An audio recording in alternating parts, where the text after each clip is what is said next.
My ex wants to have kids with me, and you'll help raise them since you make good money, my wife said as if it were normal. She asked me to pay for her surgery, but I filed for divorce while she was under anesthesia. I thought I had a solid marriage with Denise, 41. We had been together for 15 years, married for 12, with no children. That was our agreement from day one. She had her tubes tied 5 years into the marriage because we were so sure. I supported her completely, took her to the surgery, cared for her during her recovery. We built a comfortable life, a nice house. We traveled twice a year. We had plans for early retirement. 3 weeks ago, on a Wednesday night, we were having dinner. She drops this bombshell on me between bites of pasta. Trevor got in touch. He wants to have kids with me. Trevor, her ex from before we met. The love of her life who left her for a younger woman 16 years ago. Me, okay? And you're telling me this why? I'm considering reversing my tubal ligation. The fork literally fell out of my hand. Me, what did you say? He realized he made a mistake. We've been talking for months. He wants to try again. He wants a family with me. You've been talking to your ex for months, just catching up. Nothing physical, as if that made it better. So, you want to leave me for Trevor? This is where it gets absolutely insane. No, I don't want to leave you. Trevor can't afford to have kids on his own. He's between jobs, but we can afford it. You make good money. The house is almost paid off. We could raise them together. I stared at her, waiting for the punchline. It never came. You want me to raise your ex-boyfriend's children? He would be involved, just not financially. He'd be like a fun uncle who visits, a fun uncle who is also the biological father. You're making it sound weird. It is weird. In fact, she got defensive. She started talking about how I'm close-minded, and that modern families come in all shapes and sizes, and that this could be beautiful. About how Trevor is artistic and sensitive and would bring different values to the children's lives. Me, Denise, we agreed not to have children. You had surgery to ensure we wouldn't have children. People change. I have the right to change my mind. You have the right to change your mind. You don't have the right to bring your ex's children into my house and expect me to pay for them. Our house, our money. We're married. That's when I knew this woman genuinely expected me to finance her second attempt with Trevor. Me, follow your heart, Denise. She smiled. She actually smiled. You'll really consider it. I'm not saying what you should do, but understand that I won't be a part of it. The smile vanished. On Thursday morning, she was on her laptop researching tubal ligation reversal surgeries before I left for work. I made 2 calls that day to my lawyer and to my financial advisor. Update 1. A week later, the reversal surgery was scheduled surprisingly quickly. Private clinic, expedited timelines, an $8,000 procedure. Guess who she expected to pay? On Monday morning, she slides a credit card authorization form across the breakfast table. Denise, I just need your signature. The clinic needs payment up front. I'm not paying for that. It's our money. We're married. Money for you to have another man's children. A resounding no. She went ballistic, screaming that I was financially controlling and emotionally manipulating her. Her sister Greta called an hour later. What's this about you refusing to pay for Denise's medical care? Medical care. She wants to reverse her sterilization to have her ex's babies. She's your wife. You support each other. Supporting her doesn't mean funding her reunion tour with Trevor. You're being petty. I'm being practical. Denise ended up taking a loan from her retirement account. $10,000 with penalties. She was furious. I forced her to do it. Meanwhile, I had met with my lawyer. Howard. Good guy. Handled my colleague's divorce. Very thorough. Howard. This Trevor situation. Do you have texts, emails? She's not hiding it. She's proud of it. Get everything in writing, every conversation about this arrangement. So I did. I started texting instead of talking to confirm you're having surgery to have Trevor's biological children. Yes. And you promised to support me. I said, follow your heart. I never agreed to raise another man's children. You're my husband. Of course you'll help raise them. We're a team. What's Trevor's contribution to this team? He will provide the genetic material and emotional support, and financially, he's rebuilding his life. You know that. Don't be cruel. Howard loved those messages.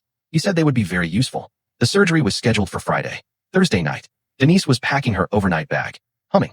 Seriously, humming. Trevor's taking me tomorrow. He wanted to be there to support me. How considerate. Don't be sarcastic. This is a beautiful thing. Creating life with Trevor.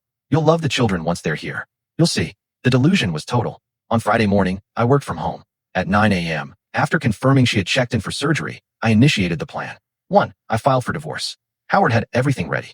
2. I froze all joint accounts on my lawyer's advice. A temporary legal hold during the divorce proceedings. 3. I rerouted my direct deposit to a new individual account. 4. I canceled all joint credit cards where I was the primary account holder. 5. I changed the beneficiary of my life insurance to my brother. 2 hours after the surgery, my phone explodes. It's not Denise. She's still recovering. It's her lawyer, Mr. Morrison. I'm Janet Whitfield. I represent Denise Morrison. What the hell did you just do? I filed for divorce. I assume Denise mentioned our situation. Janet is recovering from surgery. You froze her accounts while she's in the hospital. The timing is unfortunate, but the decision was made when she chose Trevor and their hypothetical children over our marriage. Janet, this is financial abuse. It's asset protection during divorce proceedings. Very standard. She needs access to funds. She had access. She spent $10,000 on a surgery to have another man's babies. Silence. Then she said, "You agreed to this arrangement. I have messages that prove otherwise. Would you like copies? We'll be in touch." Update 2. The aftermath. Denise came home on Saturday afternoon. Trevor dropped her off. He didn't come in, just waved from his beat-up Honda. A real great dad. She was walking slowly, still in pain. She found the divorce papers on the kitchen counter. The scream could have shattered windows. "Denise, what is this?" "Me, divorce papers. I thought it was clear. I just had surgery to have another man's children." "Yes, I'm aware. You said to follow my heart." "I did, and so did you. Now I'm following mine, and it's leading me to divorce court." She tried to use the credit card to order dinner. Declined. She tried to get money from the ATM, account frozen. "Denise, how am I supposed to eat? You have your loan money. That's for the baby expenses, our babies." "You mean Trevor's babies, and there is no our anymore." She called Greta. She called her mom. She called Trevor. The whole squad showed up on Sunday morning. "Greta, you're a monster. She's recovering from surgery. Me, a surgery I didn't want, didn't approve of, and didn't pay for. Denise's mom. Betty, marriage is about compromise. Compromise. She wants me to raise her ex-boyfriend's children while he plays dad on weekends. Where's the compromise?" Trevor finally spoke. "Look, dude, I know this isn't conventional." "Trevor, with all due respect, shut up. You couldn't keep her 16 years ago. You can't afford to have kids now, but somehow you convinced her to blow up her marriage for your genetics. Either you're a master manipulator or she's lost her mind. Either way, it's not my problem anymore. I love her. Then you pay for everything. I'm between opportunities right now. What a surprise. You're leaving her with nothing. She'll get her fair share in the divorce, but I'm not funding Trevor's breeding project. She gave you the best years of her life. And then she decided to give the rest to Trevor. Decisions have consequences." They left after Denise started crying because her incisions hurt. Greta helped her to the guest room. "Yes, she's in the guest room now."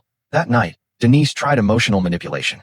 "Remember when we got married? You said you'd do anything for me. Me within reason. Raising your ex's children is not reasonable. You could learn to love them. I could also learn to juggle. Doesn't mean I should. Trevor says you feel threatened by him.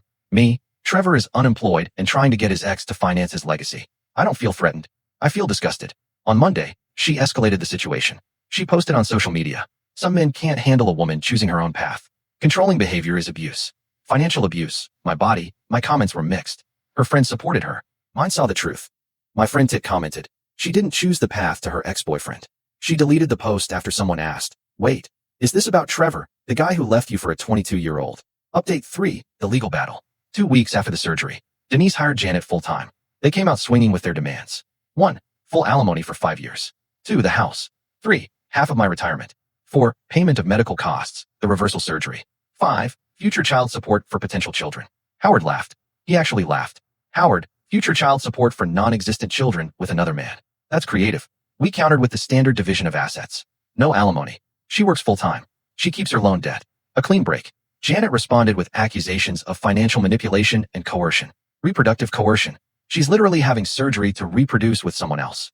Mediation was scheduled for Thursday at 2 p.m. in a conference room at Howard's firm. Denise showed up with Trevor. "To our divorce mediation, Howard, is there any reason why Mr. Garrison? I'm here for emotional support. This is a legal proceeding. He's my partner now." "Since when?" "Since you abandoned me, Janet. My client was forced to seek support elsewhere when Mr. Morrison withdrew all financial and emotional support. He withdrew support for funding another man's children, slightly different. We went in circles for 2 hours. Denise insisted she needed the house for the babies." "What babies?" "Apparently they're trying." Trevor sat there nodding like a bobblehead. Finally, the mediator asked Denise directly, "Mrs. Morrison, is it true that you plan to have children with Mr. Garrison while seeking support from Mr. Morrison?" "Denise, children deserve support regardless of biology. Children who don't exist will exist with Mr. Garrison." "Yes, mediator. Then perhaps Mr. Garrison should provide the support. I'm an artist. My work isn't about money." The mediator's face was priceless. We didn't reach an agreement. Howard filed for an expedited divorce proceeding based on irreconcilable differences and abandonment of the marital pact. Meanwhile, Denise and Trevor were playing house in my house. She had moved him in temporarily because his roommate kicked him out, probably for not paying rent. I was staying in my brother's guest room, paying the mortgage on a house I couldn't live in because Romeo and Juliet were building their nest. On Friday night, I got a text from my neighbor. "Trevor is moving furniture. I thought you should know. My furniture in my house, being rearranged by the unemployed artist." Update 4. The restraining order. Denise escalated things beyond imagination. She changed the locks on my house, the one that only has my name on the deed. Bought before the marriage. I went on Saturday to get some clothes. The key didn't work. Me calling through the door. "Denise, open up. You're not welcome here, dude. It's my house. Denise lives here. You abandoned her. I'm going to call the police." Do it. Tell them how you financially abused me." The police arrived. The officer looked tired before I even started explaining. "Officer, so your wife lives here." "Ex-wife." Divorce in progress. The house is mine. Separate property, premarital, officer, but she lives here. She changed the locks while I was elsewhere to avoid conflict. Officer, sir, this is a civil matter. You'll have to sort it out in court. Trevor, from the doorway. You heard him. Be the smirk on his face. The smirk. Monday.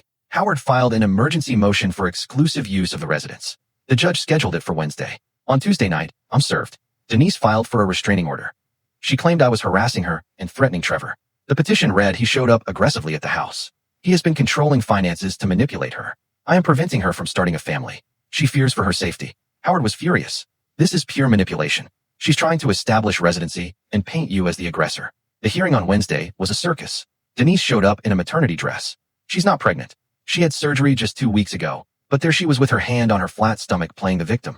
Janet argued that I was economically terrorizing a woman trying to fulfill her maternal destiny. Howard presented the deed showing my exclusive ownership, the text messages about Trevor and the children, the bank records showing the $10,000 loan she took out, the neighbor's security footage showing Trevor moving in. Judge, Mrs. Morrison, are you pregnant?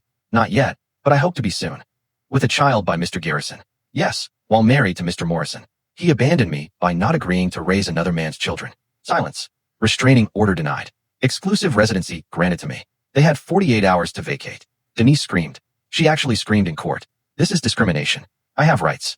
Judge, you have the right to continue your relationship with Mr. Garrison. Elsewhere, update 5. The moving day massacre. Friday. Moving day. I hired off-duty police officers for security. Best 400 I've ever spent. Denise and Trevor showed up with a U-Haul. At 8 a.m. Greta was there. Betty was there. Even Trevor's mom showed up, a woman I had never met, who immediately started screaming about injustice. Trevor's mom, are you putting my son on the street? Me, your 38-year-old unemployed son who is having an affair with my wife. Yes, I'm the bad guy. They started loading boxes. Denise was crying, making sure everyone saw her tears. Then, Trevor tried to take my flat-screen TV. Me, that's mine. Denise uses it, so it's mine. I have the receipts in my filing cabinet. Don't be petty, dude, says the guy sleeping with my wife. One of the officers stepped forward. Sir, leave the television. Trevor backed down fast. What a tough guy. Greta tried next. Denise needs furniture for her new place. Then she should buy some. Greta, with what money? You froze everything. Me, she has a job. Trevor is an artist. Figure it out. Betty pulled out her phone and started recording. This is what financial abuse looks like. Forcing a woman out of her home. It's literally my home. Community property. Howard, who had shown up to observe, premarital separate property. Actually, here's the deed. Betty kept recording anyway, muttering about viral videos and justice. The real drama came when Denise tried to take my grandmother's dining set. Me, no way. We picked it out together. Me at my grandmother's estate sale with my money. I need it for the babies. What babies? You just had surgery. The future babies. Me, Trevor's babies. Our babies. There is no our. There's you and Trevor. Leave the furniture. She burst into tears. You're so cruel. I wasted 15 years on you. Funny way to describe a marriage you're leaving for your ex. Trevor stepped forward with his chest puffed out. You need to show some respect. Respect, you're literally stealing my wife and trying to steal my television. They were finally gone by about 2 p.m. The truck half empty because most of her stuff was actually mine. Denise's parting shot. You'll regret this when you die alone. Me, better than raising Trevor's children. Update 6. The fallout. 3 days after the move, Denise and Trevor were staying with Greta. Apparently, it wasn't going well. I got a call from Greta. The first time she sounded tired instead of angry. They need to borrow money. No, I'm not asking for them. I'm asking because they're driving me crazy and they need their own place. Still no. Trevor isn't looking for a job. He says he's processing the trauma of the move. Sounds about right. Denise keeps talking about baby names. She's not even pregnant yet. But they're trying loudly in my guest room. My kids are asking questions. And you want me to help? God, you're right. This is insane. What was she thinking? The cracks were showing. Meanwhile, the divorce was moving forward. Janet had stopped returning Howard's calls as quickly. Denise's demands were becoming desperate. Last offer. She would accept $50,000 cash and walk away. Howard, actually, that's not terrible. She cheated on me with her ex and wanted me to raise their children. She gets the standard split, nothing more. Could you just end this quickly? She made me leave my own home for 2 weeks. She changed my locks. She doesn't deserve anything extra. Thursday, I got a text from an unknown number. It was Trevor. We need to talk man to man. Pass.